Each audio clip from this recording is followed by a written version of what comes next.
Gixxer গাড়ির ট্যাঙ্কির কি অবস্থা দেখেন, ট্যাঙ্কি তলা ফুটো হয়ে অবস্থা খুবই খারাপ। জিক্সার গাড়ির আর প্লাস পালসার গাড়ির অবস্থা খুব খারাপ ট্যাঙ্কির। আর ট্যাঙ্কিতে জং পড়ে গেলে সেটা ঠিক হবে কিনা সেলিম ভাইয়ের কাছে শুনবো। তো ভাই বলেন। জিক্সারের এই অবস্থা, আর পালসারের তো নেই।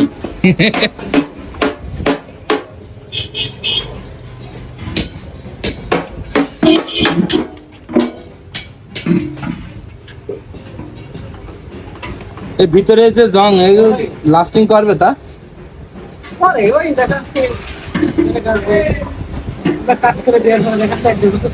এক দেড় বছর যাবে। হ্যাঁ, ভিতরে জং পরিষ্কার করে দেন, তাই তো? তো যাদের গাড়ির ট্যাঙ্কিতে এই অবস্থা, বেশিরভাগ পালসার গাড়িতে সমস্যা হয়, ট্যাঙ্কির ভিতর জং পড়ে যায়, তো তাদের জন্য এই ভিডিওটা করা হয়েছে। তো সেলিম ভাইয়ের সাথে যোগাযোগ করতে পারবেন, সেলিম ভাই সুন্দর করে কাজটা করে দেবে, ট্যাঙ্কির ভিতরে জং তুলে দেবে, 1-1.5 বছর সুন্দরভাবে যাবে। আর এই যে কার্ড, এই কার্ডে যোগাযোগ করতে পারবেন, সুন্দর করে সেলিম ভাই কাজটা করে দিতে পারবে। ধন্যবাদ সবাইকে।